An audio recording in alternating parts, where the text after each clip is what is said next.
ఇగో చనిపోయిన వాళ్ళ లిస్ట్ ఇది.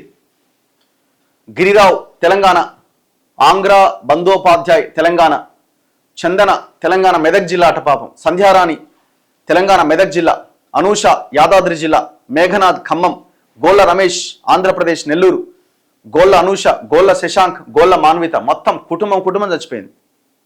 ఒకే కుటుంబంలో 4 మొత్తం 2 పిల్లలు, మరి వాళ్ళు 2 భార్యాభర్తలు అనుకుంటా.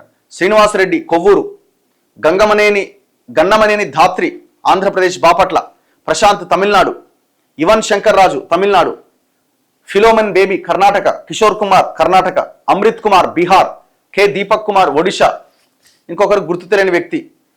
దాంతోపాటు ఎవరైతే బైక్ డ్రైవర్ ఉన్నాడో శివశంకర్ కర్నూలు. ఇగో కాలిపోయిన బస్సు కింద ఇరుక్కుపోయిన బైక్ పెట్రోల్ ట్యాంక్ మొత్తం అది కిందికి వెళ్ళిపోయింది, బస్సు కిందికి, అది కూడా తగలబడిపోయింది మొత్తం ఏడికాడికి. ఒక్కొక్కరిది ఒక్కొక్క బాధ ఇందులో. ఎంత ఘోరం అంటే అవి చదువుతూ ఉంటే మన కళ్ళల్లో నీళ్ళు వస్తాయి, అంత దారుణమైన పరిస్థితి. ఇగో కన్నీటి మంట ఊరట చెమ్మ, గురువారానికి వాయిదానే ప్రాణం తీసిందట. మెదక్ రూరల్ మండలం శివాయిపల్లికి చెందిన ఆ 2 తల్లి కూతుర్లది ఒక దురదృష్టం.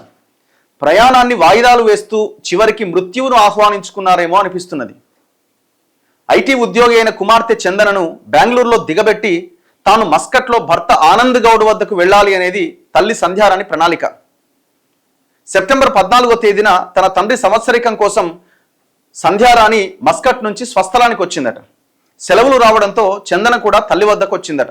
తల్లి కూతుర్లు 15 రోజుల క్రితమే తిరుగు ప్రయాణం పెట్టుకున్న సంధ్యారానికి జ్వరం రావడంతో వాయిదా వేసుకున్నారు.